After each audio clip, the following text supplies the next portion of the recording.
when we're ready.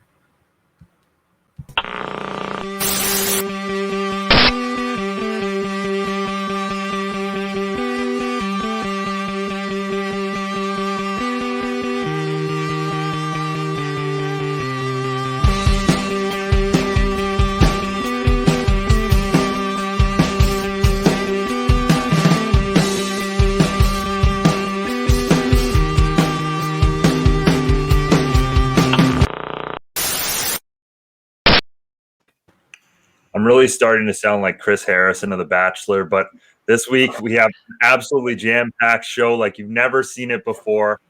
This is Waking the Red, presented by Cody Talks Live. My name's not Chris Harrison, actually, it's Mitchell Tierney. The only Rose we'll be talking about on this show might be Andy, who scored against Toronto FC in a 2-2 draw this week. But we might be talking about rings as Toronto FC acquired Yeferson Soteldo and potentially more moves on the way after more GAM deals this week. We'll also get you set, of course, in a special preview show for tonight's match against Cruz Azul. And it's a special showtime, as I'm sure you guys have noticed, because when you have a guest like we do this week, you make time for them. Joining us momentarily here is Canadian broadcasting legend Andi Petrillo to get us set for the Cruz Azul. But first, Jeff, Michael, how are we doing this week? You're the worst, Mitch. You're the worst. Just for that intro, you're the worst. Is this going to be the most dramatic Waking the Red Weekly ever, Mitch? I wanted to know because of course danced around that, but if you're going to ape Chris Harrison, I'm not trying to get copyright. Excellent. I think our guest is actually ready. Yeah, so we should we should get to her right away. Joining us now, a Canadian sports media legend, host of Leafs Lunch, CBC Road to the Olympic Games, and of course, One Soccer's coverage of the CONCACAF Champions League. Andi Petrillo, thank you so much for taking the time this week. Well, thanks for having me. It's quite the intro. I appreciate it. On the one hand, thank you for that. Well, that's good. I definitely wasn't getting it from these guys, but yeah, thank you so much for joining us. And I mean, we'll get right into it. It's the news of the day. Toronto FC confirming the signing of Yeferson Soteldo. What are your thoughts on the signing and what it could mean for Toronto FC? And how do you pronounce his name?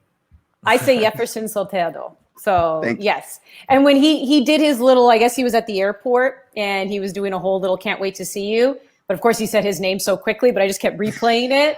So I was like, blah.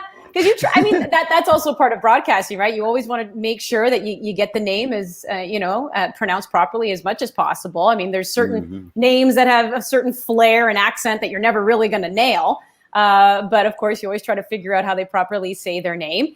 And I think there's excitement. Of course, there's excitement, right? I think a lot of people have been waiting for Toronto FC to get that third DP. I don't think I'm speaking out of line or, revealing a secret to anybody that we all know TFC was definitely chasing down a number 9. They wanted somebody who they felt could really be up there and score a lot of goals. But when we spoke to Bill Manning a couple weeks ago, the tone changed a little bit. He was describing more of that winger and a guy who could score goals but also create plays. And you're just like, okay, wait a second. That's shifted a bit.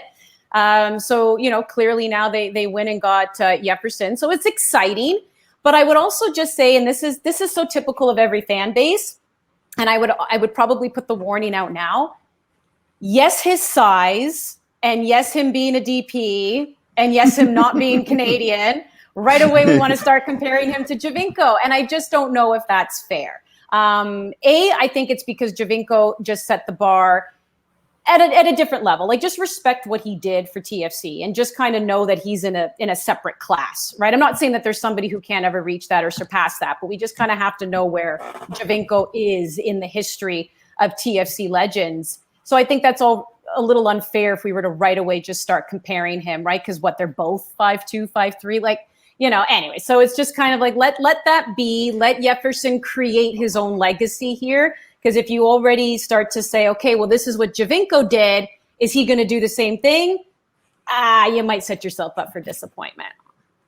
Andy, if he starts posting Instagram selfies of enjoying the espresso in Yorkville, it's all over. I'm sorry. Then you don't like Zaza's? You don't want to go to Zaza's? What's wrong with that coffee place? Everyone deserves to know about it. Yes, I know. If he starts doing that, we're in trouble. Yeah. If he starts selling baseball hats, and it's just that's it. Andy, thank you Yeah. again for joining us. I know you're, again, really busy, so we appreciate you taking the time. Another narrative that's been following TFC this season, along with obviously that DP hunt, has been their young guns and Chris Armas's willingness to play his young players. I wanted to ask you, is there a young gun in particular that has stood out to you early on in Chris Armas's tenure? Has there been one that's maybe taken advantage of the opportunity? To me, it would probably have to be Luke Singh. I think a lot of them have really looked good. I think Okello was robbed of his first goal, as we all know, in that his second leg in CONCACAF. But I really, and Ralph Priso has looked great. He's been told basically to follow Bradley and be a shadow, and I think he's done just that, and he's done it well. But for me, the reason why Luke Singh, also just kind of stands out is because I always think no matter what, being a defender, just defense in general, is always harder. Because, being up front or being in the middle, sometimes being a playmaker, when you have that natural ability, when you're creative, when you're offensive, I feel that comes a little bit easier than knowing where to be in a system defensively, right? Because that's taught. For sure. And you have to absorb that. And he came on in, just green as green could be. And, he's trying to stick with Gonzalez. He's not, the go-to guy. That's definitely Mavinga. And then when Mavinga went down, that was definitely Zavaleta. And then Zavaleta went down, and all of a sudden Luke Singh gets this deal. But I think he's done really well, and I think he stood out. And it's great to say he's rewarded with that goal in that game against Vancouver. That's obviously not what he's here for, although it's nice to know that he can get up on set pieces. But I just think defense is harder, especially for a young guy to come on in and kind of be in a system and just know where to be, because you really just have to think 2-3 steps ahead each and every time, I think. So that's why he's impressed me. And so I think Luke Singh would probably be the one who has stood out the most to me. Yeah, you're definitely not alone there. Jeff, I think you had a question. I do. It's just Peter Pakachian brought up Schaffelberg is shining and should be played more. And I think Schaffelberg might be in a bad mood today because there's someone coming in that, maybe taking away quite a bit of his minutes. I don't even know if I have a question there, because obviously we got to see what Yeferson's all about before we start worrying or lamenting Schaff's loss of minutes. I'm going to go meta here. You've been involved with the team for a while, so my question as written is, from the inside looking out, what has been the most surprising, interesting thing you've noticed over the course of TFC's evolution? And it can be wacky, like, oh, they're all wearing pants now or something like that. Oh, geez. I might just end up going the cheesy route, but I do feel that it matters. And that is when you've gone to the finals as much as they've had, and when you've also won the championship, and then you've also gone to a final of CONCACAF Champions League, there is a winning mentality and a winning culture that everyone accepts who comes on in. Look at Yeferson, for example. That's the first thing he mentions. I'm joining a team who is an MLS champion. And I just feel like that speaks for itself in many ways. Like, I started covering this team in 2008. Oh, poor you. Yes. Oh, I have stories about those times. The fan base is always going to be diehard. The fan base is always going to have this love and this dedication to the team. So that's not what's changed. But I'm like, it's the new players that come on board. It's the new hirings that come on board, right down from the academy to the top team, right? Where it was almost like, all right, we're going to take this team to the next level, or we're going to try and improve this team. It was always like kind of moving forward, where now if you enter, we need to maintain the winning culture, right? We need to bring people in that are not going to regress. It's all about, maintaining or even achieving a different kind of level. And it's understanding that you're entering a club that has won, and it's a different kind of, the chest is puffed out. There's already a bit of and I guess I mean this in a good way, like a chip on the shoulder. Like, what team are you joining? Oh, I'm joining TFC. They've won.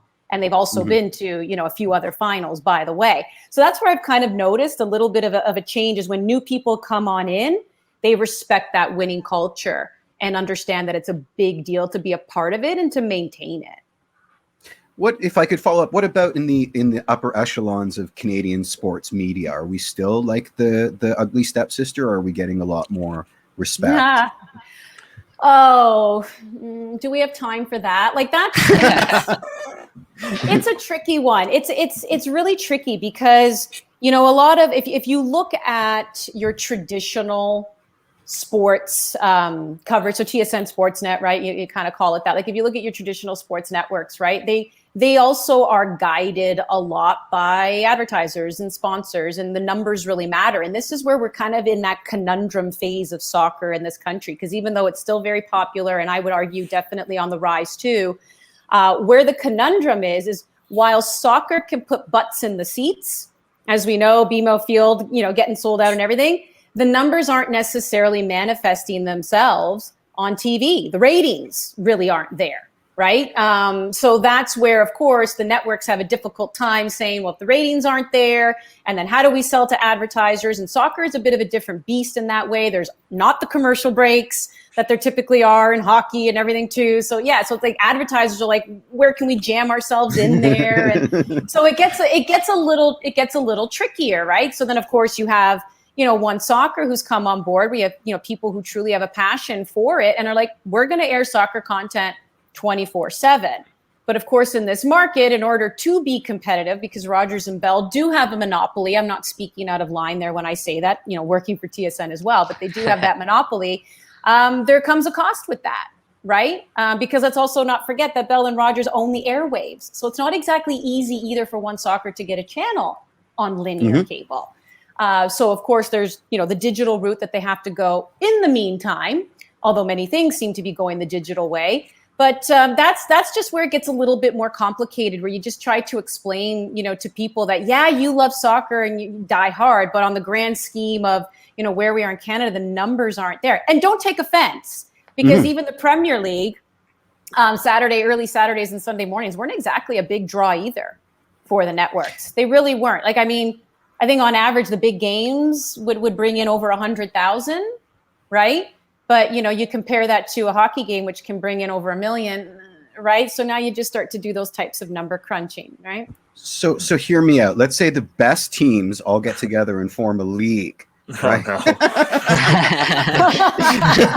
no. We're not going there. We might get in a lot of trouble by the fans, but it might. Yeah, good one, AP. This is $1 million idea. I really like this. All right. Yeah. Let's hash it out. I don't want to single them out, but I did hear a CBC News radio clip yesterday. They were talking about Toronto FC, and they're like, Toronto FC has a new signing. And then they went on to talk about the alligator at training for like 20 seconds and never even brought up the fact that Toronto FC had signed Yeferson Soteldo. Like, not even once. It was a perfect transition and they didn't even take it. So, there's a long way to go in terms of soccer coverage in this country. But you mentioned One Soccer, and I wanted to ask a little bit about covering the CONCACAF Champions League and kind of the uniqueness of doing that completely remotely in, every game at this point is being played in another country. Sometimes your co-hosts aren't even in the studio. What's that been like? And the unique process that we're all going through right now.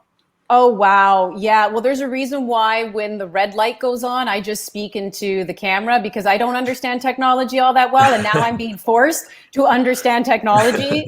And it has been quite the learning process, which I've always appreciated people behind the scenes. I appreciate them even more. Like, we do our weekly One Soccer Today show. And my goodness, I mean, the biggest thing probably is audio delay. There's always that, 2-second delay, and then it's always so awkward. And then you try to crack a joke, and then someone speaks over you and you're like, you ruined it. And it just sounds like one big comedy of errors.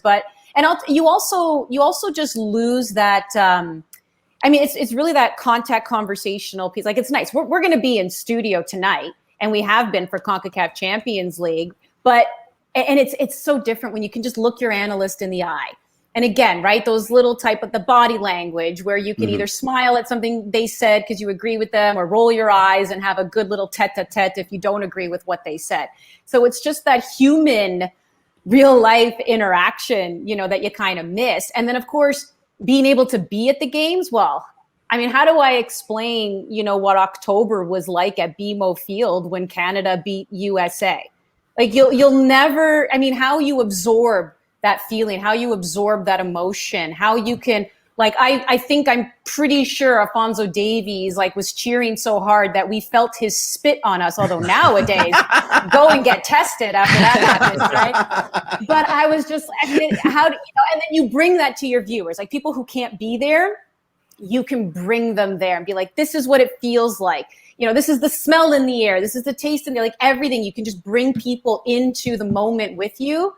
Now, I don't know. Like, it would have been nice to have been at practice to see that alligator too. And then I could, bring that to life. Although maybe not. But, it's like I don't know. It's a different feeling. It's not there. We're making do.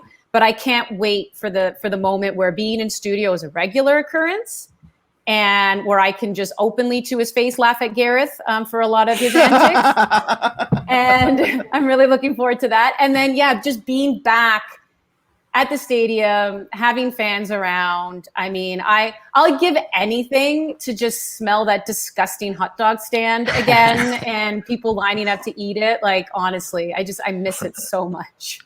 I've never wanted to spend $18 on a beer more in my entire adult life. So also regarding the alligator, I think it was James Sharman, but can we agree Alligator Curtis is its name?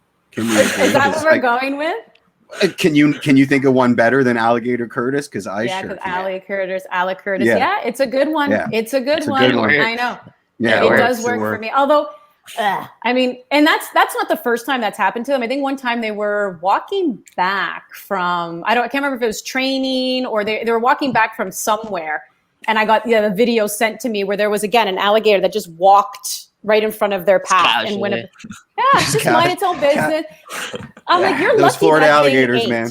Yeah, like it's a good thing it already had breakfast. So I'm like, no, thank you, no, not my cup of tea at all.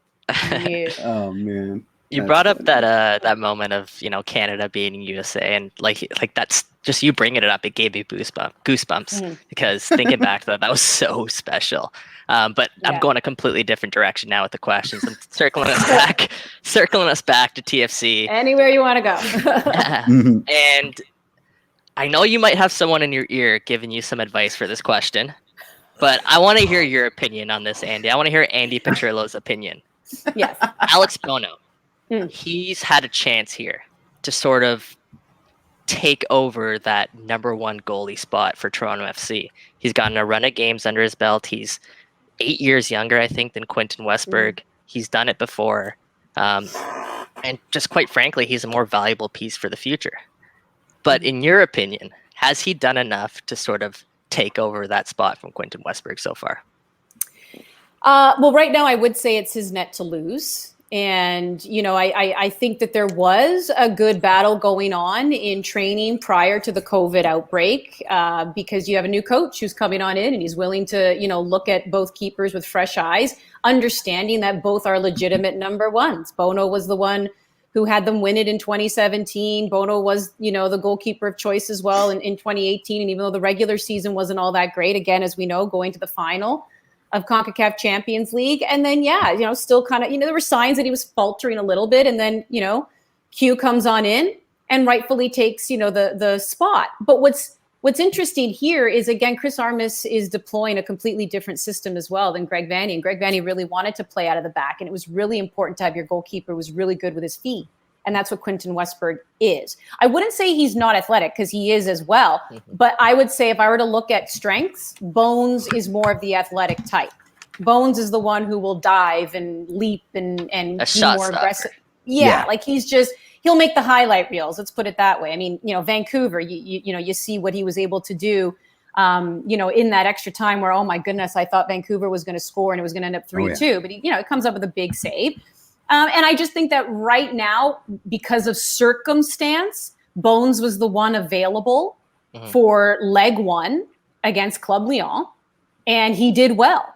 And there was no reason to not play him in leg two, and then looked even better in leg two. And so there was no reason not to play him against CF Montreal. And I think, CF Montreal, despite that scoreline of giving up 4 goals, I think there was an understanding that they limped into that first game, still definitely injured. The high press did not work against CF Montreal, did not have the ability to adjust given the talent that was on the pitch at that time, but then of course looked better against Vancouver. What do you at this moment, it just kind of is what it is. So I would say that it's Bono's net to lose at the moment. But those two keepers are both exceptional human beings, which how freaky is it that they both share the same birthday?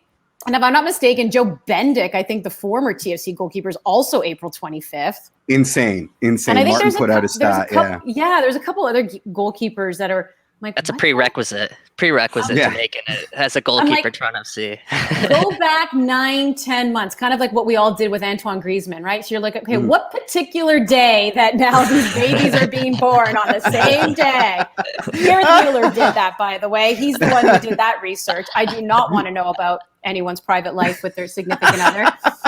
But I will say that they're both exceptional human beings. And when Q got the starter position over Bones was an exceptional number 2. Yeah.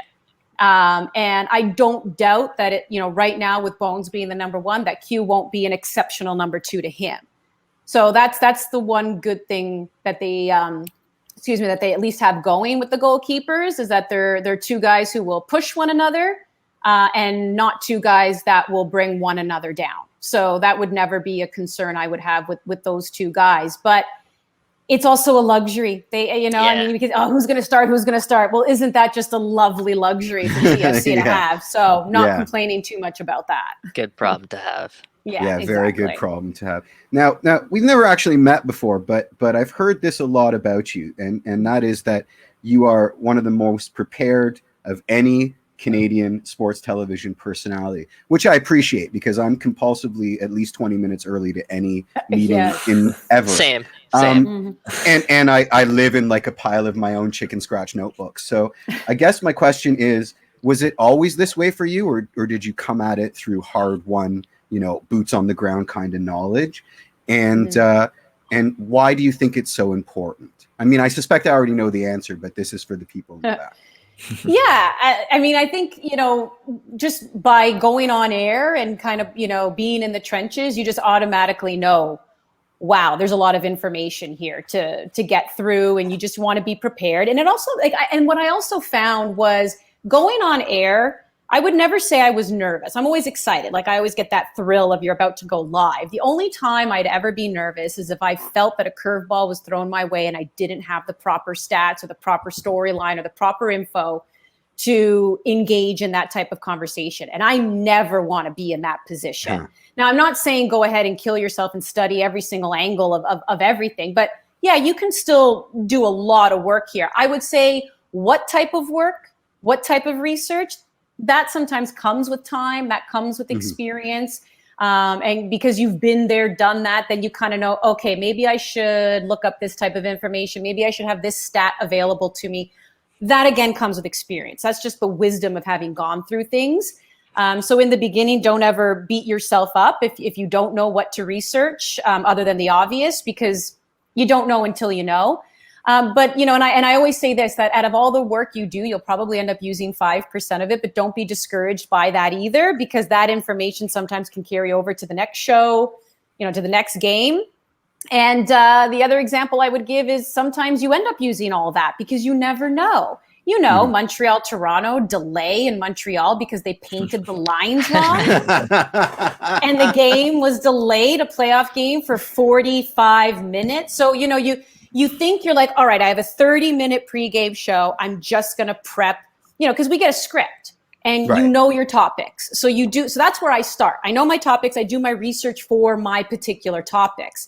Then I start to go above and beyond, because I start to think, all right, we're talking about this, but this conversation can very easily go down this path. All right, what stats do I need to support this path conversation, right? Then I start to do that.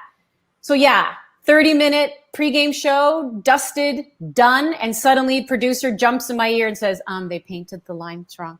I'm sorry, can you repeat that in my ear? They painted the lines wrong. I'm like, what lines? What are you talking about? And I see the guy with like some blowtorch and they're like painting over. And I'm like, oh, he's like, yeah, we don't know how long it's going to be. Go. So we ended up being 45 minutes extra pregame show. And then even in the truck, they have extra features, boards, because that's another thing too, right? Like in the truck, they'll do things as well. So yeah, that's where it comes in handy. So you better be prepared for anything that comes your way. I mean, I don't know. I haven't checked the weather just yet, but who knows? I don't know if there's a weather delay in Florida. You better start talking, right? You better start coming up with some ideas of topics in order to cover your butt until the game gets going. So That's what I'll say. It's rare that it happens, but you never know. Yeah. You never know. Yeah. Perfect. Mhm. Perfect. Hope that's not the case for tonight, because we already have a bit of a late one. I don't want to. I'm already not looking forward to it. No, I can't remember the last time. So I mean, I'll stay up till midnight, but I'm in bed. Working past midnight, this is oh my God, this is a different ball game. I'm going to need my espresso. I'm going to need to eat candy just to get a sugar rush to stay awake. So I feel you. Please, no delays whatsoever. Yeah, Mike is planning to do a post-game show, and I'm like, okay, it's a school night. Yeah. Whoa. Gotta do I said it. maybe. Okay. It's basically incumbent on what kind of mood we're in after to be Exactly. If it's an epic game, then you're like, yeah, post-game show. Adrenaline Kind of flowing. Yeah. If it's not, you're like, tomorrow's good. Absolutely. Well, thank you so much for joining us, Andy. We've really appreciated your time, and best of luck tonight with the broadcast and all the sugar rush and everything. Yeah, thank you. I appreciate it. Anytime, guys. I love chatting TFC and soccer. Thanks, Andy. Cheers. This is awesome. See you later. Oh man, that was fun. Did it feel like we went through that in like 5 seconds? Because we were all so excited to have a chance to talk to Andy. I know. Hey, that was Andi Petrillo, of course, joining us. One Soccer. She'll be on the broadcast tonight, so make sure you guys tune into that. And again, that was just awesome insight. She's obviously, as everyone can tell watching that, she's a first class professional, and her ability to communicate is just, it blew me away at least. And her insight again is just so valuable. Absolutely. I want to know who put 5 angry face emojis on our upper thing there. What were they upset about? The story about the lines? I think that's a Cruz Azul fan. 6 Cruz Azul fans. It's actually a couple of likes and 1 angry face. Oh, really? There you go. Okay, good. I couldn't handle 6 angry faces. That's still a positive ratio. But yeah, let's talk about the news of the day, of course, because we haven't gotten into that ourselves yet. And that, of course, is Yeferson Soteldo, 4th highest transfer fee in Toronto FC history at $6 million. Only Pozuelo, Bradley Defoe cost more. 23-year-old coming in from Santos, wore the number 10 there. I mean, at this point, we all know what that means. Signed until 2022 as a designated player. He can play attacking midfield. 2025. Sorry, yeah. Mm-hmm. Sorry. Attacking midfielder, can also play as left-sided attacker. So that gives Toronto FC some attacking flexibility there as well. Venezuelan international. Perhaps crucially, he's good on set pieces. On paper, seems like a pretty home run signing. Yeah. Oh, yeah. If there's one word I'd probably use to describe him, kind of ironic because he does stand at 5 foot 2 inches tall. It's powerful. Yeferson Soteldo, he comes off as a very powerful player. He can go left, he can go right, but every single touch he takes, from my opinion at least, is that it looks like it's with purpose. And it looks like he's trying to beat you, which is something that TFC lack very much. They lack a lot of guys who can take people on 1v1, and to add this sort of dynamic onto an already, in my opinion, already strong roster. Again, we don't know what this team looks like because Alejandro Pozuelo hasn't even played yet. Jonathan Osorio's played, 20, 30 minutes. Josie Altidor's played maybe 1 full match of soccer between the 4 matches so far. Ayo Akinola, same thing. So we really don't know what this team looks like yet at full strength. You add in someone like Yeferson Soteldo into this mix, who, in my opinion, I believe he could be the best player in Major League Soccer.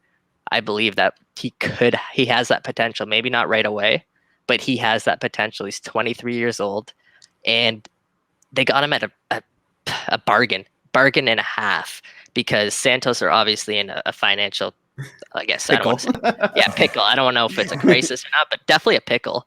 And TFC were smart on the market. They, as Bill Manning was on here, they assessed the market. They looked at, maybe even they looked at potentially what would be the value if we brought in this player now, and then 3, 4, even 2 years down the line, could we flip that player for even more money? If Yeferson Soteldo comes in and he does really well right now, they could flip him for quite the transfer fee, in 2, 3, 4 years, because he'll be in his prime.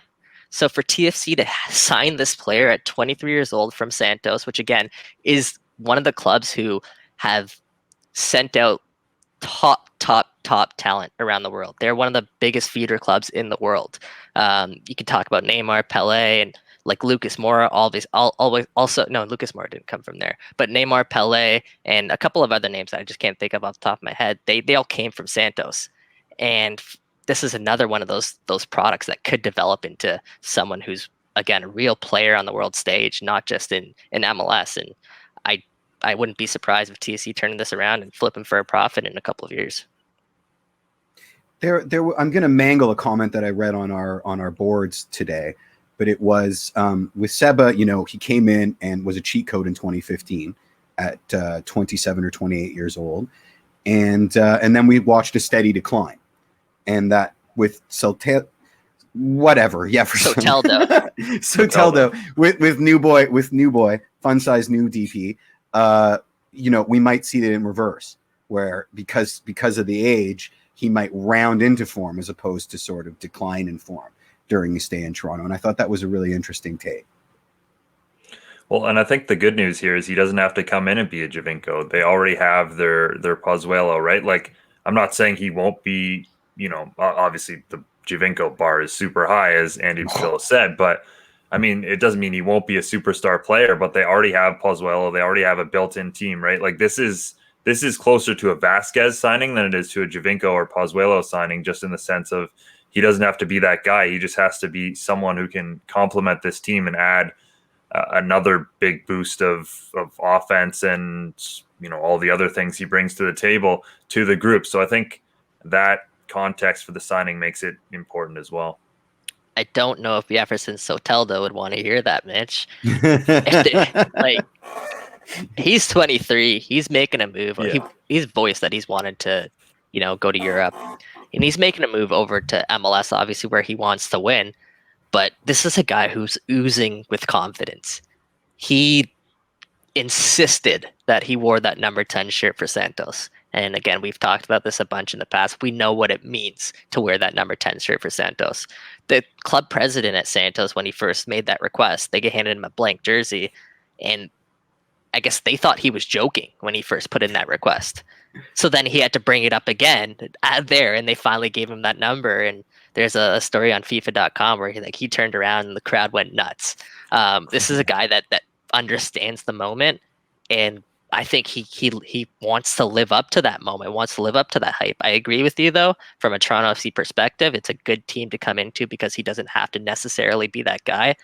Although I don't know if that's the way he'll play this. I don't know if he'll kind of ease himself into the squad. I think this is a guy that wants to make a difference every time he's on the pitch. So let's look out for that. Bill Manning talked about on the show that TFC in the crucial moments last season, they were missing that difference maker. They were missing that Giovinco or Altidore in the past that were able to find that crucial goal that TFC needed. I think that's a reason why they brought in this type of player, because I think he in this way that almost Pozuelo does, the game almost revolves around Soteldo from what I've seen. He isn't afraid to go out there and take the game over. So let's see if that does play to fruition. But like you said, it is a good team to come into. Am I remembering incorrectly, or did he not score a pretty clutch goal in his debut for Santos? I think he did. Yeah, he scored a couple of clutch goals. I know that. He was named to a couple of best 11s as well. Like he's done it. He's done it in the past, and that's why he's been rated so highly before, obviously the pandemic. What's going on with shirt number 30, boys? I don't like that at all. I don't think he'll be wearing 30 for long. Really? I wouldn't be surprised if he does, because I said this on my post-game or our post-game show, my post-game show now, because none of you are there. I said it on. I was there in spirit. That is true, Jeff. What other number was he going to wear? Like Jaquil's number 7.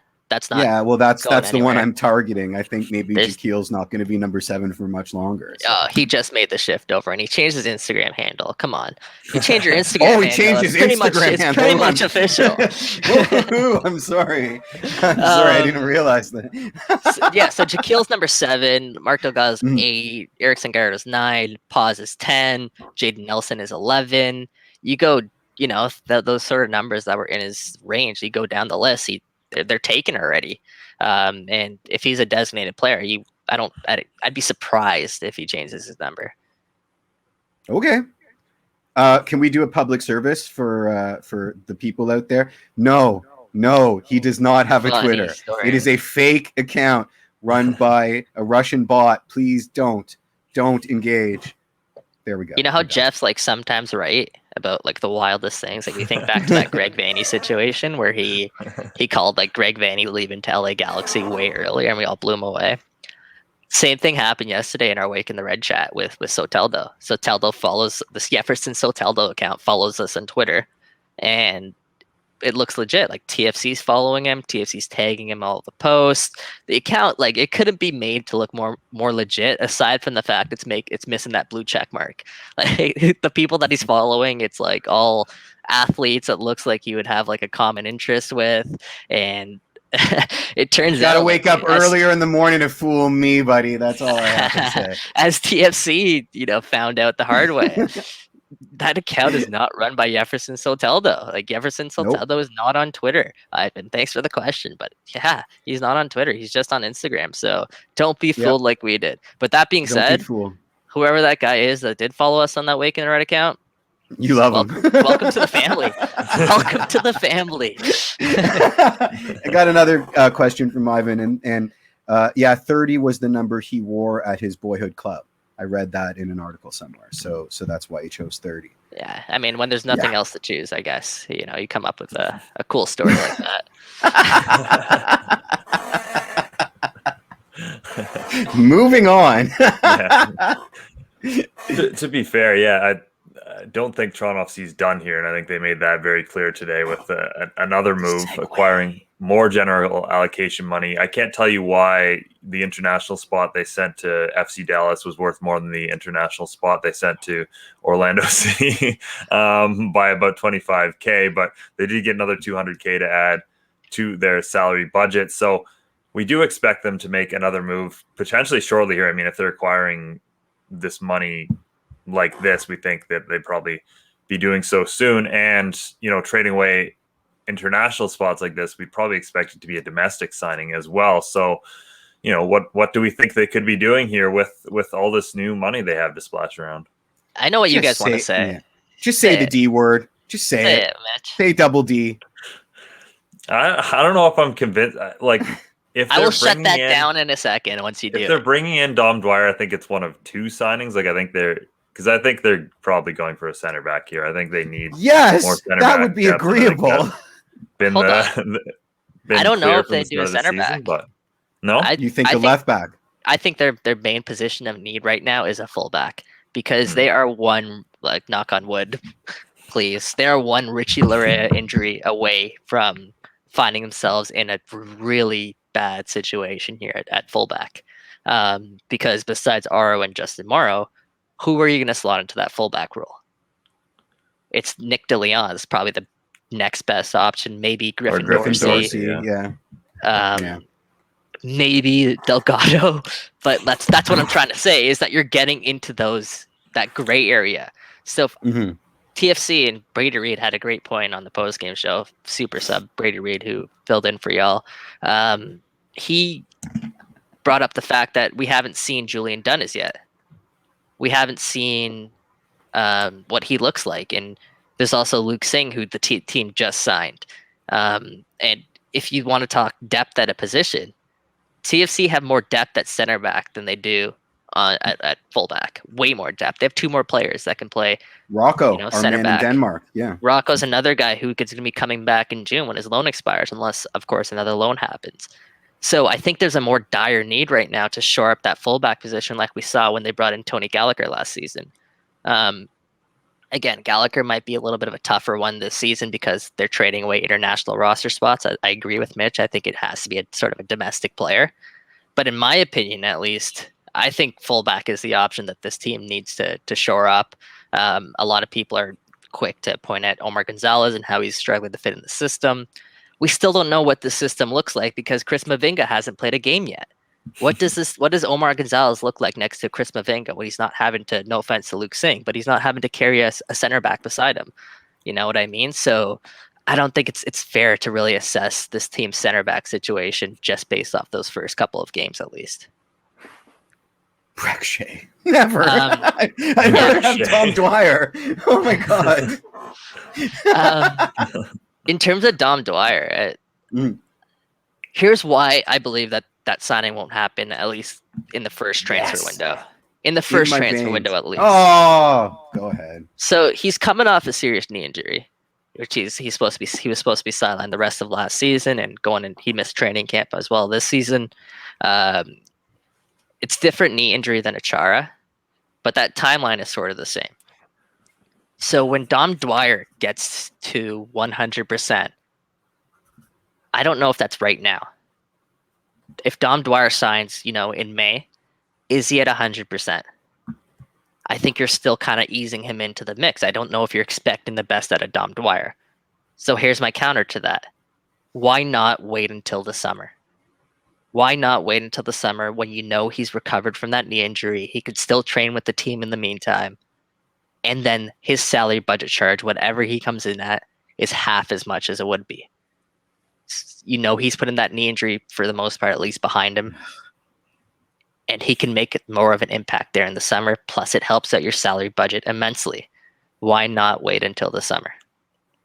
Because he's an injured forward. Of course we're going to sign him. That's our MO. We've signed him already. If he can barely walk, then he's a member of TFC. God damn it. Yeah, and another one to build off that is that TFC have so much depth up top now that Josie Alter is healthy, Ayo Akinola is healthy, Patrick Mullins is healthy. They have so much depth that Jordan Perusa can't even find his way onto the Champions League roster, the 23-man Champions League roster. And if you want to bring in Dom Dwyer to take away minutes from Jordan Perusa, I don't know about that, man. Not even Jordan Perusa. Like, take away minutes from Patrick Mullins, your boy Jeff. Don't say it. Don't say it. Why are you saying that? Jeez. Go ahead. I don't know about that, man. Like, for me, it makes no sense right now for TFC to bring in Dom Dwyer unless he's forcing their hand some way and they really believe that they have something there. Well, let's get into the Michael Singh injury report because I think it's a good time leading into the Cruz Azul game. Who do we have here for Mike Singh injury report?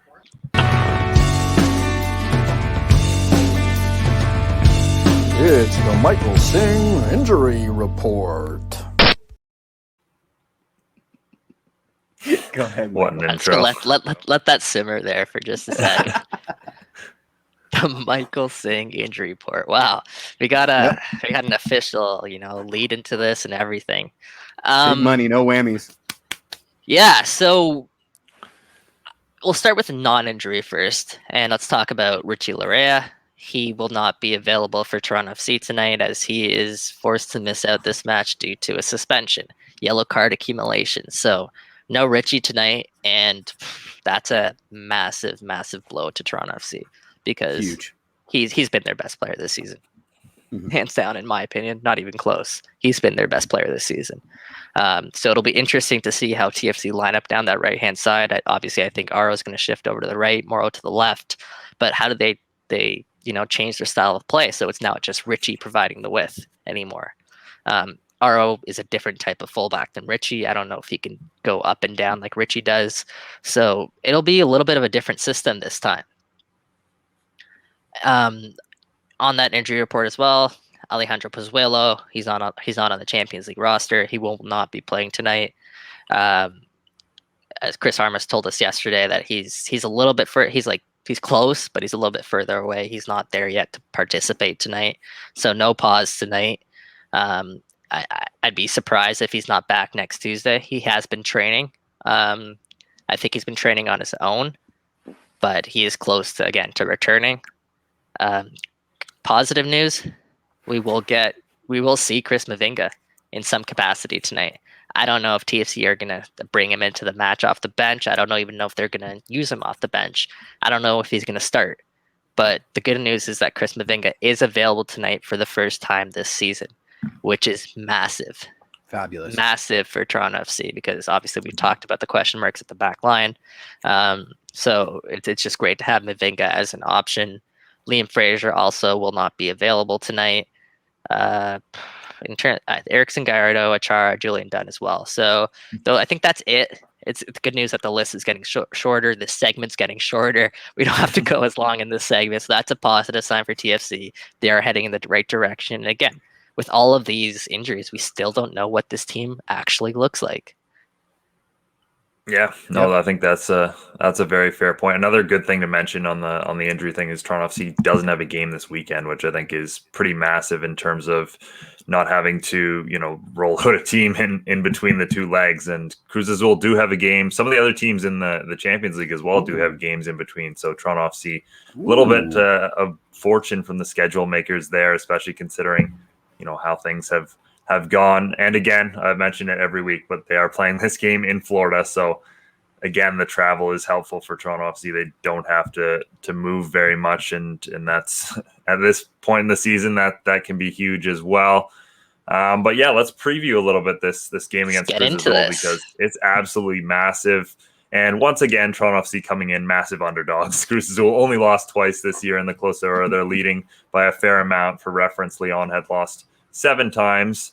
With that being said, I mean, it's Toronto FC in the Champions League. We say they're the underdogs every time, but as we all know, there's always a chance with this team. And, internally, they always seem to believe that they can get the job done. So they at least have that belief on their side. And yeah, I mean, again, I think this will be an interesting matchup for sure, though, because this is a tough test, and this round in general for MLS is just going to be, it might be a bloodbath, because all the best Mexican teams are left, and this is going to be as big and as impressive as the Club Leon win was. This one would be even bigger. This is the real challenge. This match right here is the real challenge for Toronto FC. Mitch, you joked about this. It maybe Club Leon weren't as good as they seemed, but I still do fall back on that a bit. I know Jeff's gonna kill me for that. I'm not. I agree with you. What are we all being paid by Liga MX Santander? Suddenly Club Leon were terrible. They, when going into the match, they were the Apertura champions. They were on a hot streak. They had hot hands. I'm feeling the same hyperbole. It's like every time we go up against a Mexican, they've got guys on the team that play soccer really well. Well, of course, but we're gonna go and we're gonna school them, hopefully. Yeah, and this was still yes, they had good form heading into that match, but this was still a team that was 8th in Liga MX at the time. That's not good. Yeah. That's not great, but it's still, we have to respect our opponent. That was still a good team. That was still a good win that Toronto FC pulled off, and a fantastic win that Toronto FC pulled off. But this team, Cruz Azul, different breed. Very aggressive team. Very aggressive, different breed. Yeah, and I'll get into that in a second. But this is a team that hasn't lost, I think, in its last 16 matches. I think they've won their last 13 out of 14 games in Liga MX. When I say this team is a different breed, this is the best of the best when it comes to Liga MX right now, at least in this current 2021 campaign.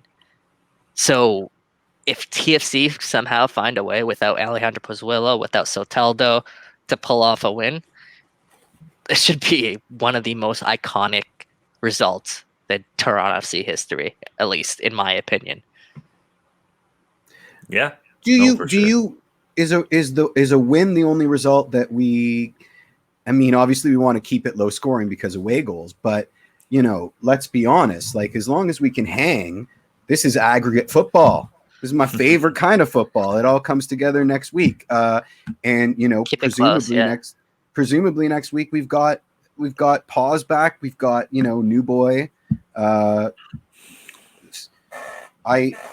just keep it close. A win is they will sing songs about this day. Keep it close. go down to the Azteca and kick ours. Hey, we've done it before. We have. Go ahead, that Mitch. being said, as far as I know, the only time Toronto FC's ever won a match in Mexico was against Chivas in that final, when obviously they won the game but didn't win the war. So, I mean, in all of the famous Champions League ties for Toronto FC, it's been the home leg really that has hinged on Toronto FC's success. So, again, keep it close. What is wrong with you, Mitch? Jeez. I'm just saying that the home leg is incredibly important. Okay. And you want to go down to the second leg with at least some kind of advantage, because again, I think this is Toronto FC's opportunity to get a leg up. Okay. And we have I don't dispute that. It will be tough with not a full lineup versus Azul. Hopefully they pull it out, because this will be the biggest hurdle in the Champions League run. I think that sums it up nicely. And as Jeff pointed out there, this is a very aggressive team.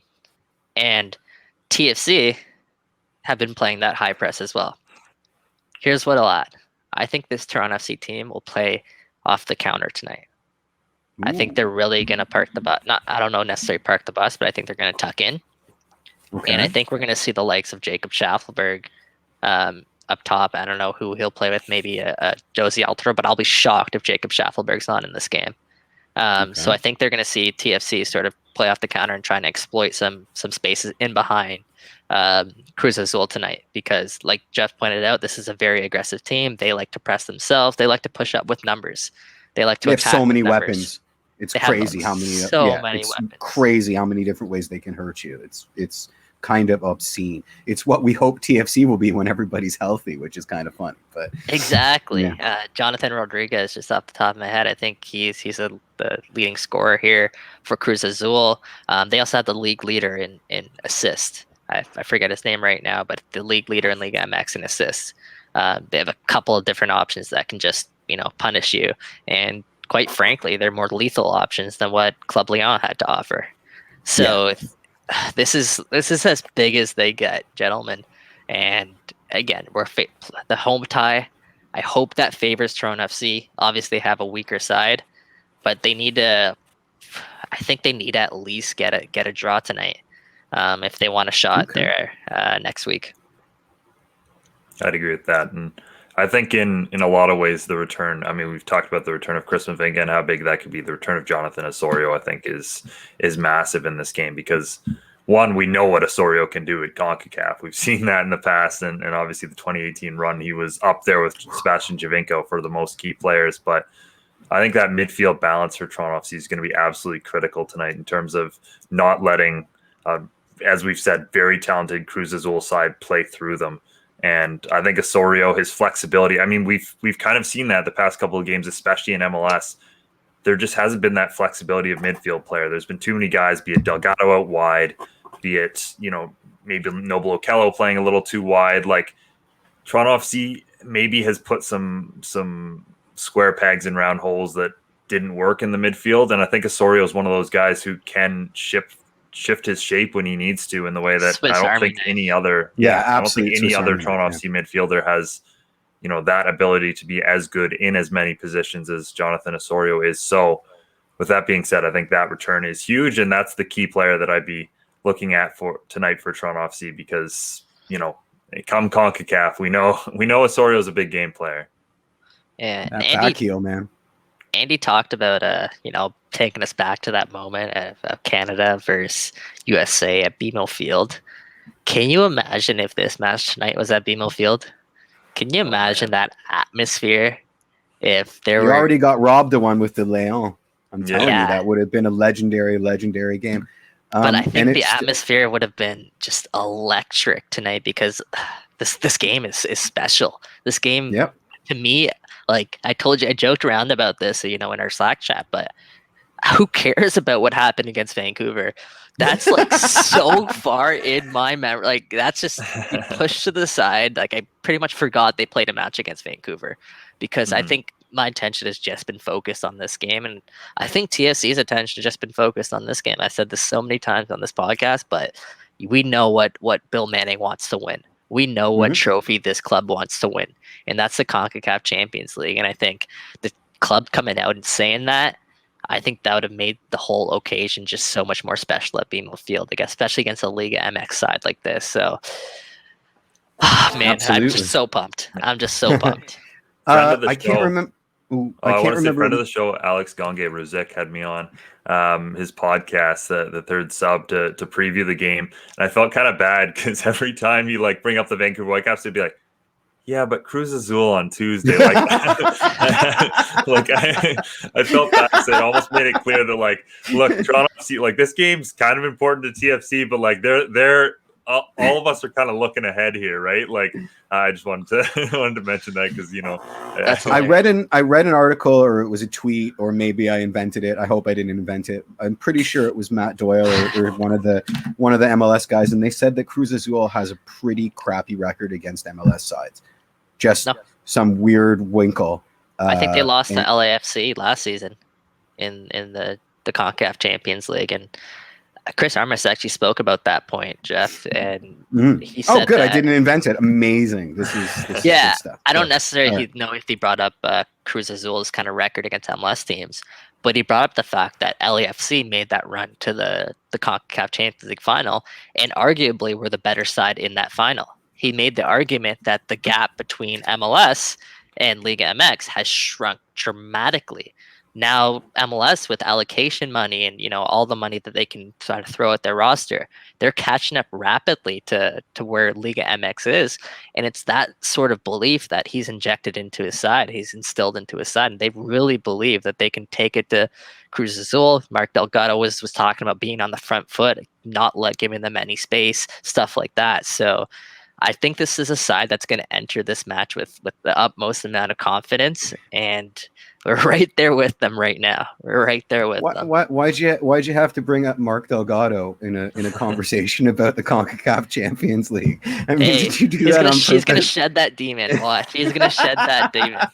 I'm calling it, man. He's going to shed that demon. Excellent. No, it's going to be a great game, and I love. Everyone's worried that they're not going to be awake. Who are we kidding? Of course we're going to be awake at 10 o'clock tonight. We're just going to be pissed because we've had to be awake for so many hours before 10 o'clock tonight. But ain't nobody's going to be falling asleep for this one. I'm going to double down on Mike's call. I'm going to say Mark Delgado from the penalty spot will score a goal tonight for TFC. Let's go. He's our new designated PK taker, eh? I think Oro lost his job after, missing that one. Definitely lost his job. And a lot of people are asking about that 10 p.m. start. So, why is TFC playing at 10 p.m.? They're playing in Florida. It's not up to TFC, TV numbers. Unfortunately. It's not. Yeah, maybe it's TV numbers, but it's the CONCACAF scheduling. Like, there's, I think Atlanta United also play tonight. It could be a different team, but I think it's Atlanta. They play before TFC, so they don't want to overlap the time slots. So they just push TFC back to 10 p.m. and it is what it is. Like Armas said, they're not going to add that to the pile of excuses that they could. They're going to go out there and just play their game. Nothing's changing. Except they said they might take a nap or two in between. So there's that. I should hope so. I also imagine. I might take a nap. Yeah, I was just about to say. And I'm not running around for 90 minutes. But with that being said, it won't be the same heat. So Toronto FC will have a bit of an advantage in terms of playing the style they want to, because it's going to be a little later on in the day. Before we finish up here, I just wanted to quickly mention the Olympic group for the Canadian women's national team, which was drawn this week. They're going to be playing Team GB. The host Japan and Chile. That's obviously a pretty tough group. I mean, Japan and GB are solid, even if Canada did beat 2/3 of GB in the last international window. I don't know if that counts, considering they didn't beat them together, but nonetheless, I thought it was worth mentioning. And obviously, we still hope the Olympics happen. Go Team George Betancourt. It's not the worst draw. Well, it ain't the worst draw. It's not the worst draw that Canada could have had. I think they might go into this group as maybe even the favorites. Obviously, you got to give some respect to GB. When Canada beat them, it wasn't really their top side that GB was throwing out. But Canada's credit is neither was Canada's. They're missing quite a few players as well. So it'll be interesting to see those two teams go head to head. Obviously, Japan's another team that has had success on the women's side in the past. They're not quite the same team they were in the past, but who knows? They're obviously a team that could, pull off an upset if they get on the right day. But this also sets up a potential semifinal matchup against the U.S. if all things kind of go to plan here. Of course it does. Damn. Damn. That's what I'll say to that. But hey, Canada, they're still holding on to that. Was it 2012? They're still holding on to that. They talk about it quite often. And a semifinal against the U.S., licking their lips potentially for some of these players who have wanted that redemption because they were robbed. To be the best, you have to beat the best. It's there you go. And we saw it at the She Believes Cup. Canada's probably closer to the U.S. than they've been in, I don't know, several years now. So we'll see. I mean, it'll be again, we have to get there in terms of the tournament, but I think it's a good group for Canada. They'll be tested in all 3 games, and hopefully they can get out. I mean, hopefully they can get out first, because you never want to finish second in an Olympic group, because just the top teams that you'd have to play if you finish second. I think it's like Brazil or Netherlands they might have to go up against if they finish second, and that's not even mentioning if they get out. It was one of those lucky losers in third. So it's going to be, Olympic tournaments are always kind of wild. Hey, sweet. That's the name of the game. That's the name of the game. Absolutely. Well, let's wrap things up there. Obviously a massive game tonight at 10 p.m. So we're all looking forward to that. Head over to Waking the Red. We'll have all of your game day coverage as always. And of course, head over to One Soccer, where Andi Petrillo and the crew will give you a great pre-game show for that one, and post-game show as well. We'll see if we do one. That's up to Mike. That's up to Mike's sleep schedule. So we'll find that out later. But yeah, thanks so much for tuning in, everyone. Till next Tuesday. Ciao.